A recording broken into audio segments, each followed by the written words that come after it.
बंधुओं, आजकल लोग कद यानी लंबाई को ज़्यादा महत्व देते हैं। छोटा कद अगर है किसी का तो उसको हेय दृष्टि से देखा जाता है।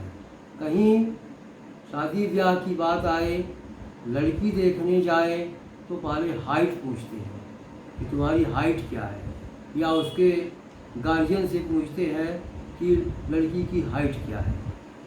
गुणों को तिरस्कृत कर देते हैं, यानी गुण नहीं देखते हैं कि किसी के अंदर गुण क्या है। बस हाइट, लंबाई उनको होनी चाहिए और लंबाई को ही तरजीह देते हैं। इसी के संबंध में एक बोध कथा हम आप लोगों के समक्ष प्रस्तुत कर रहे हैं। एक आश्रम में दो शिष्य आपस में झगड़ रहे थे। एक शिष्य का कद लंबा था और दूसरे का ठिगना। लंबे कद वाला शिष्य ठिगने वाले शिष्य का खूब मजाक उड़ाता था। ठिगने कद वाले शिष्य को बिल्कुल भी अच्छा नहीं लग रहा था, लेकिन लंबे कद वाले शिष्य के आगे उसकी एक नहीं चल रही थी। उनके गुरु उन दोनों को दूर से देख रहे थे और सब समझ रहे थे। कुछ देर बाद वह दो पत्ते लेकर आए। एक पत्ता छोटा था और दूसरा पत्ता बड़ा।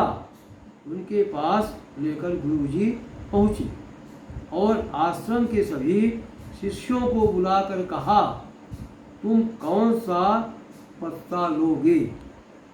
सभी शिष्यों ने कहा, छोटा वाला पत्ता। गुरु ने पूछा, पर क्यों? छोटा पत्ता क्यों लोगे, बड़ा क्यों नहीं लोगे?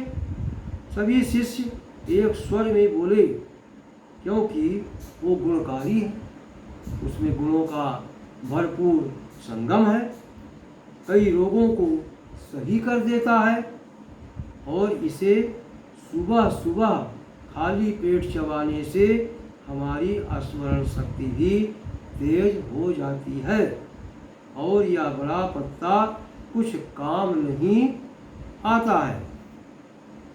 यह देख लंबे कद वाला शिष्य था, उसे यह बात समझ में आ गई कि जीवन में कद लंबा नहीं, गुणवान होना जरूरी है।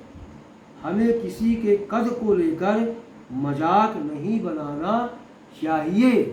किसी ने कहा है कि खजूर का पेड़ बहुत लंबा होता है, लेकिन उसमें पक्षी को छाया नहीं मिलती है, और नीम का पेड़ छोटा होता है, लेकिन उसके नीचे अलग ताजगी और छाया महसूस होती है।